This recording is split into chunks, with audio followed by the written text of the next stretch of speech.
Bom dia, moçada! Tudo bem com vocês? Aqui quem vos fala é o professor Eugênio Bastos, canal Geogênio, democratizando o ensino da geografia.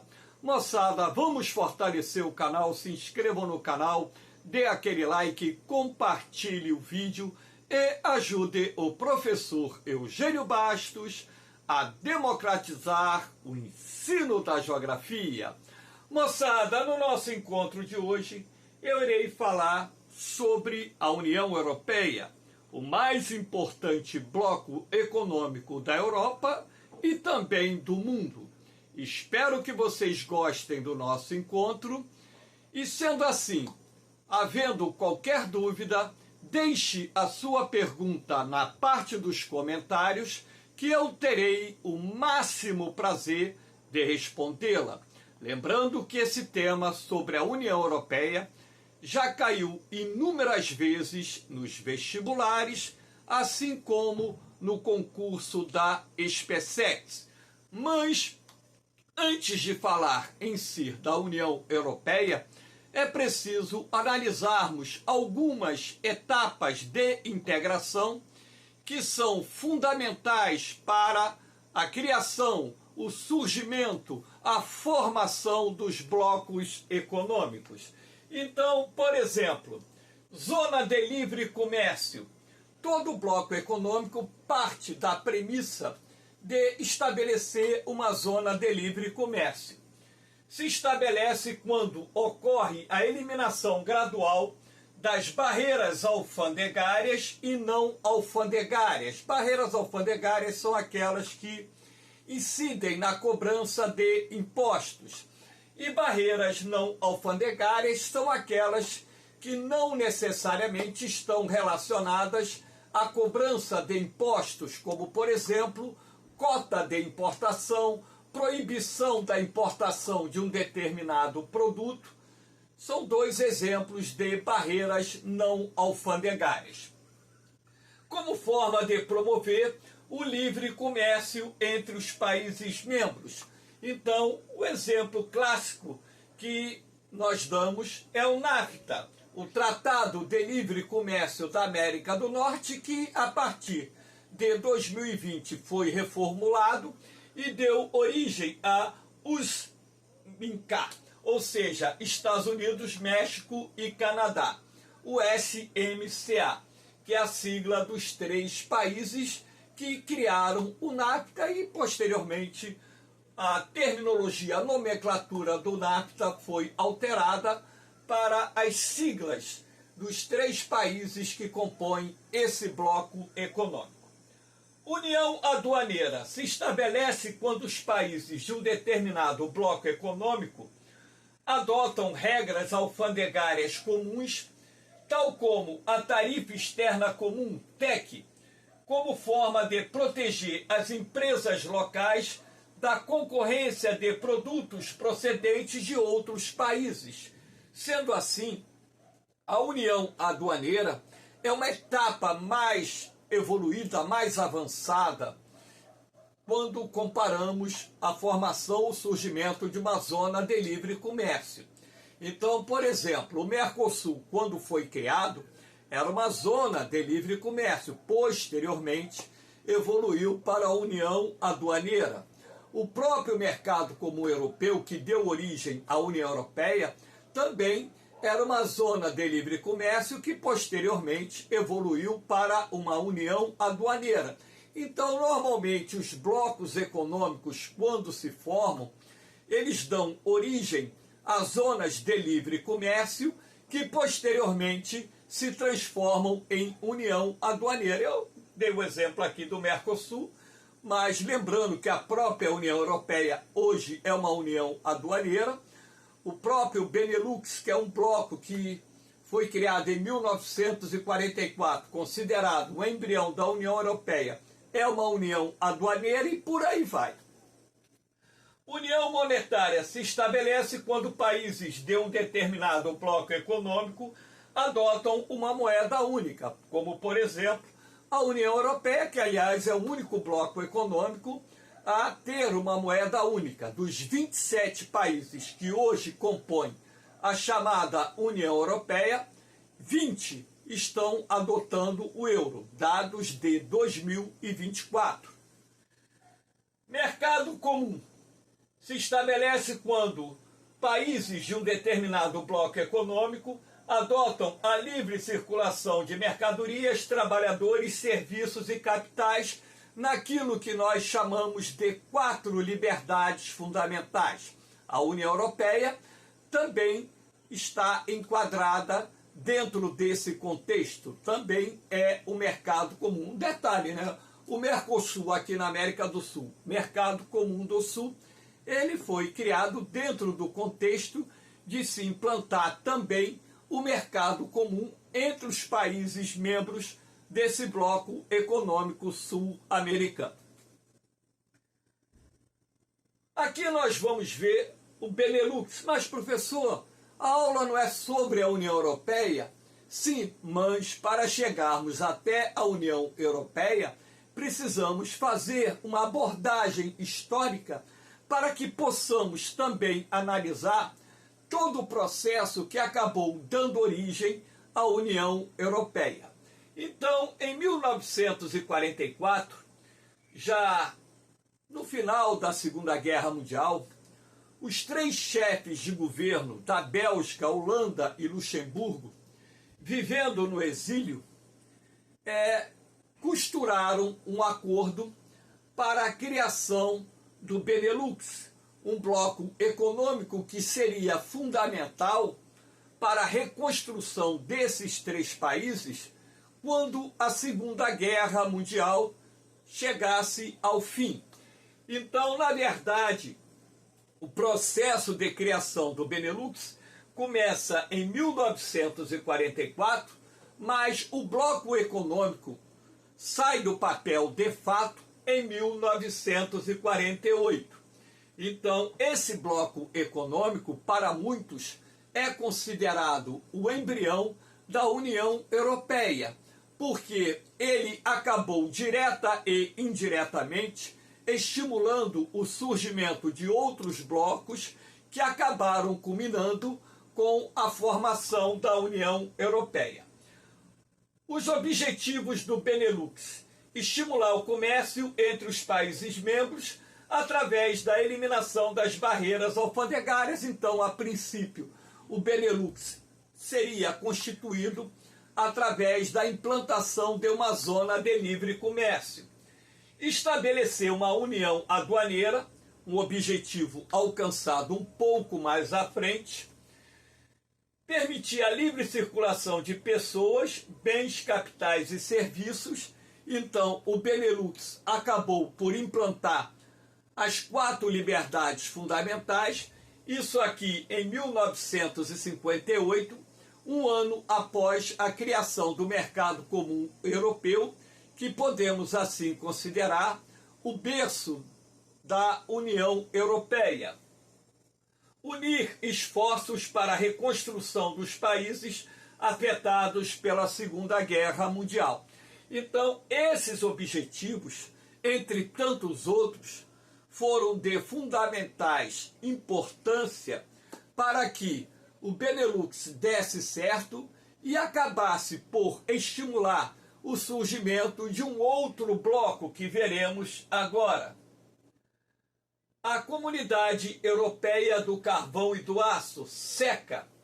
A CECA, ela surge em 1951, quando foi assinado o Tratado de Paris, que entrou em vigor em 1952. Que fique bem claro, não confundir o ano de assinatura do Tratado de Paris com o ano em que esse tratado entrou em vigor. Então, 6 países criaram a Comunidade Europeia do Carvão e do Aço. Quais foram? A França, República Federal da Alemanha, lembrando que naquela época a Alemanha estava dividida, Itália, Bélgica, Holanda e Luxemburgo. Então, sendo assim, os 3 países que criaram o Benelux se uniram: a França, a Alemanha Ocidental, que é a República Federal da Alemanha, e a Itália, e criaram a Comunidade Europeia do Carvão e do Aço, que tinha como principal objetivo implantar um mercado comum para o aço e o carvão mineral. Aço é produzido a partir do minério de ferro e carvão mineral. Lembrando que também utiliza-se o manganês no processo de produção do aço. O aço, por si, é um produto derivado da indústria de base de fundamental importância para inúmeros segmentos da indústria, dos mais diferentes setores.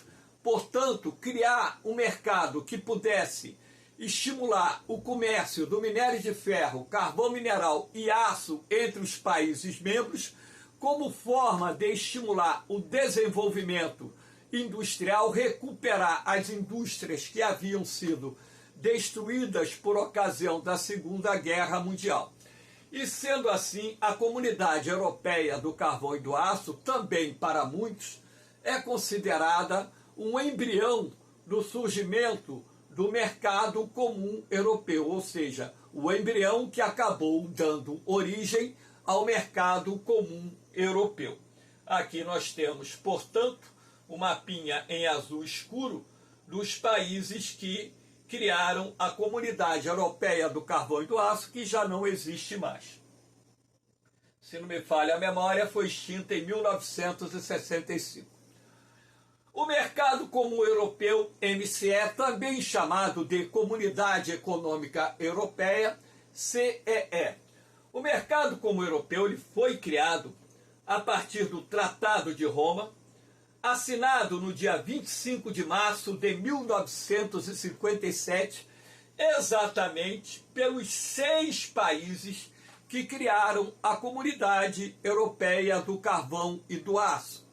Então, sendo assim, os países fundadores do Mercado Comum Europeu foram Alemanha Ocidental, França, Itália, Bélgica, Holanda e Luxemburgo, numa época em que o Mercado Comum Europeu era conhecido como Europa dos 6.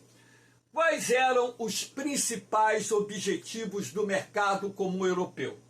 Eliminar as barreiras alfandegárias e não alfandegárias para estimular o livre comércio entre os países membros.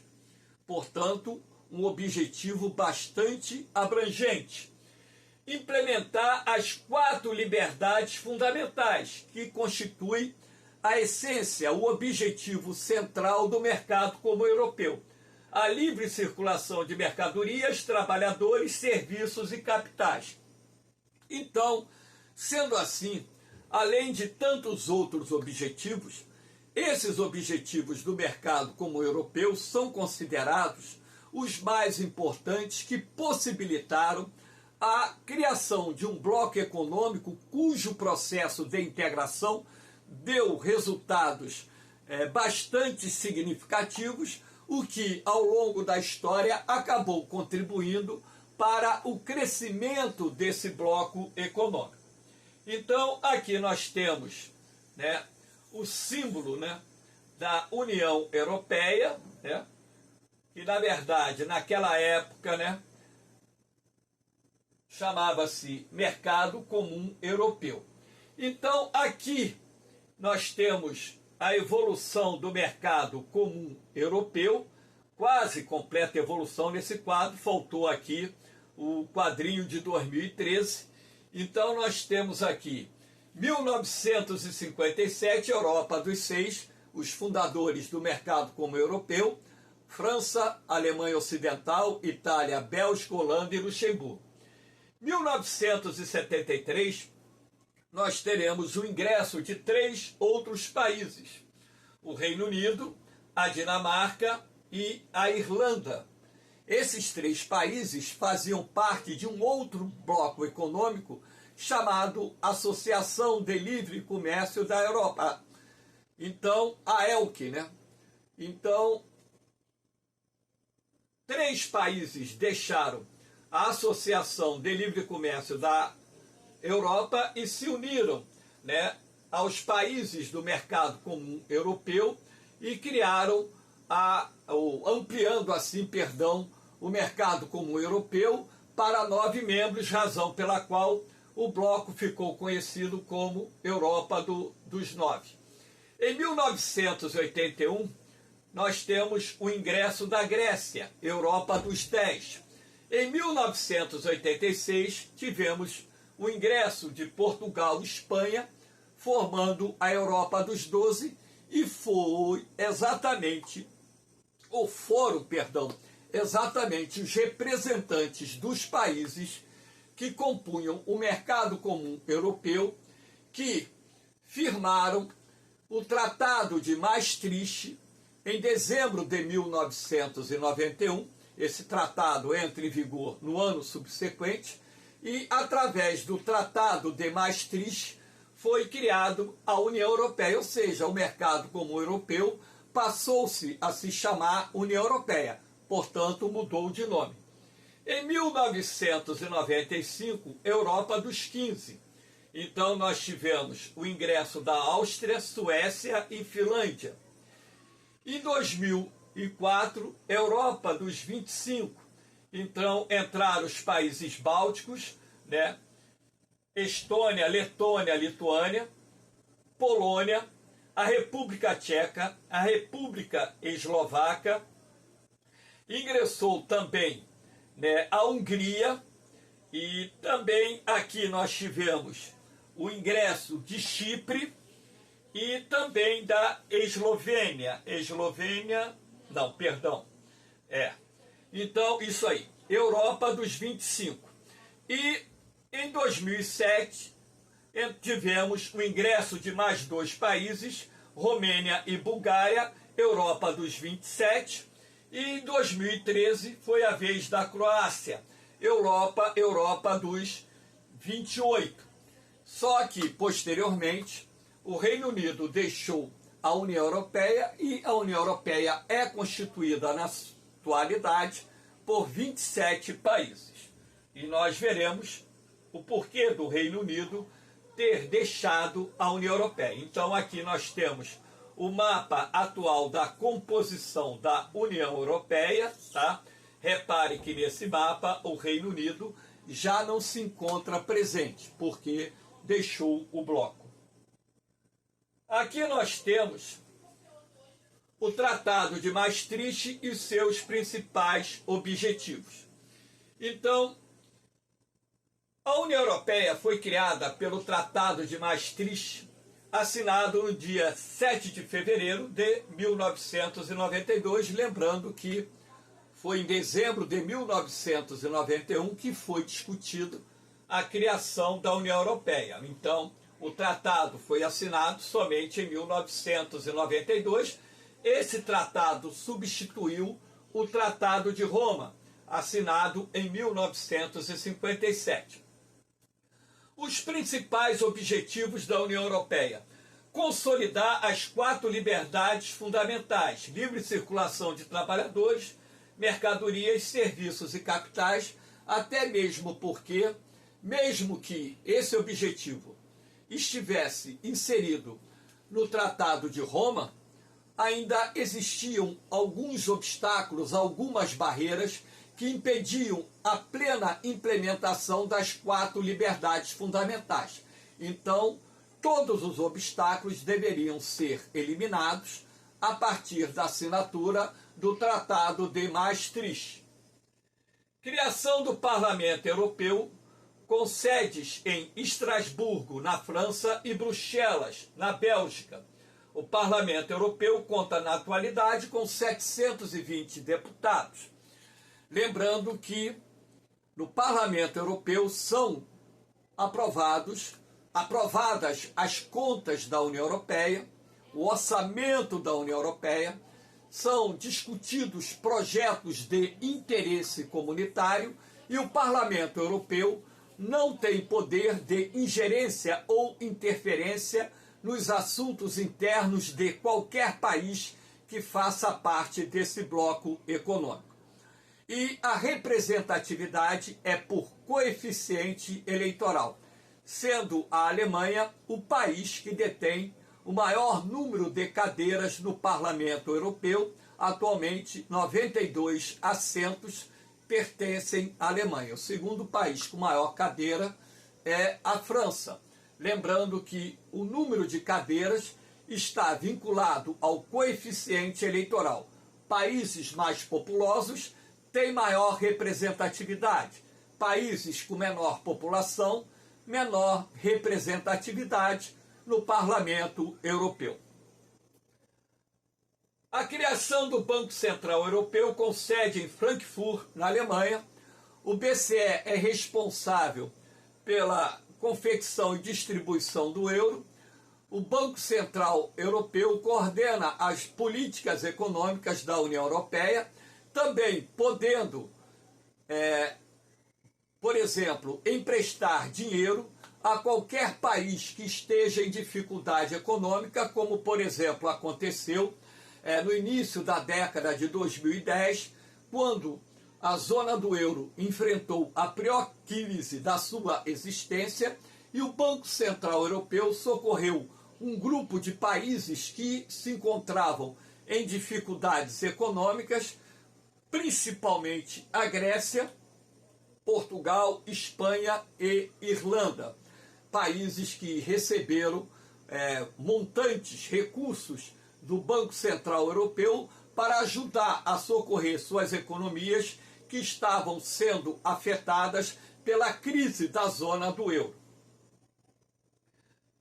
A implementação de uma política externa comum é um objetivo interessante porque é preciso que haja uma união entre assuntos de interesse comunitário. Sendo assim, pego como exemplo a política de imigração da União Europeia. Então, na verdade, os países que pertencem a esse bloco não podem adotar políticas diferentes, uns países tornando mais rígidas as leis contra a imigração, outros países flexibilizando a imigração, porque isso acabaria gerando problemas. Então, quando se fala em adoção de uma política externa comum, envolve os assuntos de grande interesse comunitário, como, por exemplo, acabei de citar, a política de imigração, que é adotada hoje na União Europeia em seu conjunto. Criação da cidadania europeia também é um objetivo bastante interessante, porque, vou dar um exemplo, o que seria essa cidadania europeia? Suponhamos que eu fosse português e estivesse morando em Paris. Eu poderia me candidatar ao cargo de vereador e até prefeito de Paris, não sendo francês e muito menos tendo me naturalizado cidadão francês. Então, a cidadania europeia é um projeto, cujo objetivo é reduzir essas rivalidades históricas que existem entre diferentes povos que habitam os países que compõem a chamada União Europeia. A criação do euro, adotado na atualidade por 20 países. Bulgária, República Tcheca, Dinamarca, Hungria, Polônia, Romênia e Suécia não adotam a moeda comum. Não existe essa obrigatoriedade de se adotar o euro. Todavia, em alguns casos, os governos fizeram referendos para consultar a população se deveria ou não adotar o euro, como foi o caso da Suécia e da Dinamarca. Em outros casos, os países estão cumprindo um dos artigos do Tratado de Maastricht, que é a convergência econômica, fazendo os ajustes nas suas economias que são necessários para que eles possam vir amanhã ou depois adotar o euro como moeda única. Então, dos 27 países que compõem a União Europeia, na atualidade, 20 países adotam o euro. Existem outros objetivos, todavia, esses são considerados os mais importantes. Aqui nós temos obstáculos à entrada da Turquia na União Europeia. Existem vários países que desejam participar da União Europeia. A própria Ucrânia está no processo de ingresso à União Europeia. E aqui eu coloquei os 3 principais obstáculos que estão dificultando a entrada da Turquia na União Europeia. Em primeiro lugar, o governo da Turquia é acusado de não respeitar os direitos humanos. O Estado de Direito não é respeitado na Turquia. Esse talvez venha a ser o maior entrave, uma vez que o governo turco é acusado de perseguir as minorias, sobretudo o povo curdo, que luta pela criação do Kurdistão. A Turquia não é considerada um país genuinamente europeu, basta lembrar que 90% da Turquia se encontra na Ásia, apenas cerca de 10% desse país se encontra no continente europeu. A Turquia poderia ser transformada na porta de entrada de extremistas islâmicos na União Europeia, uma vez que a religião principal da Turquia é a religião muçulmana. Então, a partir do momento em que a Turquia viesse fazer parte da União Europeia, existe o temor que, a partir do momento que também existe a livre circulação de pessoas, trabalhadores entre os países membros, extremistas obtendo cidadania turca poderiam ingressar nos países da União Europeia e lá cometerem atentados terroristas, uma hipótese real e que a gente tem que considerar. Então, esses três fatores aqui são os principais fatores responsáveis que têm dificultado o ingresso da Turquia na União Europeia. Muitos países que solicitaram o ingresso na União Europeia depois da Turquia, hoje já fazem parte do bloco econômico. O Brexit, que é a saída, vamos dizer assim, do Reino Unido da União Europeia. Então, o Brexit, ou Brexit, como queiram pronunciar, foi um processo que, defendido por nacionalistas do Reino Unido, que queriam que o Reino Unido deixasse a União Europeia. Então, no dia 23 de junho de 2016, foi realizado o referendo para decidir o futuro do Reino Unido na União Europeia. O sim venceu com 51,9% dos votos, uma margem apertada. Até um dia antes do referendo se acreditava que o não ia vencer, porque as pesquisas de opinião indicavam que a maioria dos eleitores iriam votar pela permanência do Reino Unido na União Europeia. Mas, para surpresa de todos nós, o sim venceu. O processo de saída do Reino Unido da União Europeia foi finalizado no dia 31 de dezembro de 2020.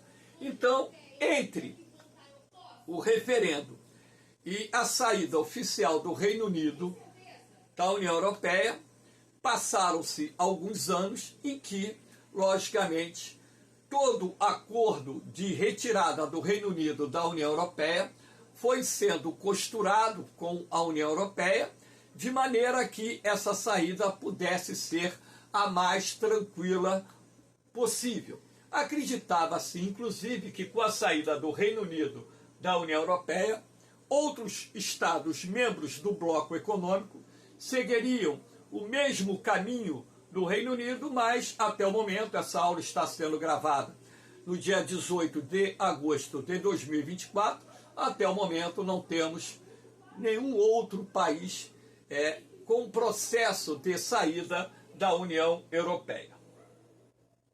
Aqui os principais argumentos dos defensores do sim. O valor anual do repasse que o Reino Unido fazia para a União Europeia. Então, esse valor do repasse era muito alto. Mais de 1 bilhão de libras eram repassados anualmente para a União Europeia e o Reino Unido defendia que esse repasse deveria ser distribuído de forma igualitária entre os Estados-membros.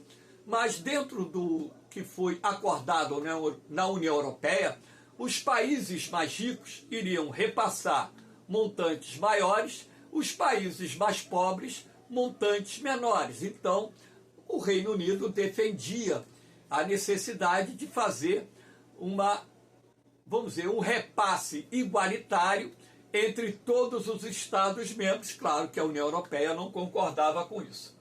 A questão dos imigrantes acusados de tirar os empregos dos cidadãos locais, o problema da imigração na Inglaterra é muito sério, inclusive nas últimas semanas, grupos extremistas alimentados pela xenofobia atacaram imigrantes de origem asiática, de origem africana, lá no Reino Unido, principalmente na Inglaterra, criando um foco de tensão social bastante significativo.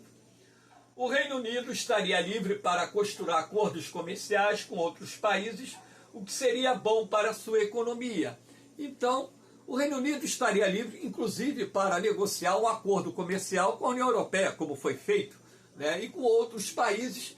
E os defensores do sim acreditavam que, com a saída do Reino Unido da União Europeia, o Reino Unido poderia negociar acordos bilaterais com uma série de países, e esses acordos iriam beneficiar a economia do Reino Unido, fazendo com que sua economia crescesse num ritmo mais acelerado. Mas o que nós percebemos foi uma retração do PIB do Reino Unido nesse processo de saída. Muitas empresas transferiram unidades de produção para os países da União Europeia. Isso, de certa forma, também foi prejudicial para a economia do Reino Unido. E hoje, inclusive, já se fala na possibilidade do Reino Unido vir solicitar a adesão novamente à União Europeia. Claro que tudo isso ainda é muito prematuro, vamos esperar os próximos anos, até mesmo porque, com a vitória do Partido Trabalhista, que era favorável à permanência do Reino Unido na União Europeia, pode ser que amanhã e depois haja uma nova consulta popular e o Reino Unido volte a participar da União Europeia. O espaço de Schengen. Então, o acordo de Schengen foi assinado em 1985 e 1990. 1985 você tem parte do acordo costurado, e em 1990 o acordo é aprimorado. Em Luxemburgo, por França, Alemanha, Holanda, Bélgica e Luxemburgo. Então, através do acordo de Schengen, não efetuam controle das suas fronteiras internas, exceto em casos de ameaças específicas. Então, o espaço Schengen é um espaço em que as fronteiras terrestres, marítimas e aéreas são livres para os países signatários do tratado, ou seja, as pessoas podem circular livremente. Efetua o controle harmonizado das suas fronteiras externas com base em critérios claramente definidos. Então, os critérios são comuns a todos os países que seguem esse acordo. 25 dos 27 membros da União Europeia aderiram integralmente ao espaço Schengen. A Bulgária e a Romênia firmaram um acordo para suprimirem o controle das suas fronteiras aéreas e marítimas no dia 31 de março de 2024. Está sendo aguardado para qualquer momento também, né, a supressão do controle das fronteiras terrestres para que a Romênia e a Bulgária possam participar plenamente do espaço Schengen. Isso é esperado para os próximos meses. E brevemente irão também suprimir o controle das fronteiras terrestres, portanto, em breve quase todos os países da União Europeia estarão plenamente integrados ao espaço Schengen. O que é preciso para fazer parte do espaço Schengen? Esse assunto já caiu inclusive na prova da SpaceX. Os países devem assumir a responsabilidade de controlar as fronteiras externas da União Europeia. Isso é muito importante para evitar a imigração ilegal. Os países devem aplicar uma série de regras comuns do espaço Schengen, tais como o controle das fronteiras terrestres, marítimas e aéreas, assim como a emissão de vistos uniformes. É o cartão azul, Blue Card, né? Para garantir um elevado nível de segurança no espaço Schengen, os Estados devem cooperar com os organismos responsáveis pela aplicação da lei nos outros países do espaço. Também um objetivo muito importante. Os países devem conectar-se ao Sistema de Informação Schengen, SIS, e utilizá-lo como uma forma de ter o pleno controle da circulação de pessoas que não pertençam aos países membros do espaço Schengen. Aqui nós temos, para que vocês tenham ideia, né? A Irlanda, por exemplo, ela não faz parte do espaço Schengen, tá? Repare que ela está fora do espaço Schengen, que é um dos países da União Europeia. Então, aqui você tem no espaço Schengen alguns países que não fazem parte da União Europeia, como, por exemplo, né, olha aqui, a Islândia, a Noruega, a Suíça. Então, o espaço Schengen, ele não por exemplo, né, aplicado somente aos países da União Europeia.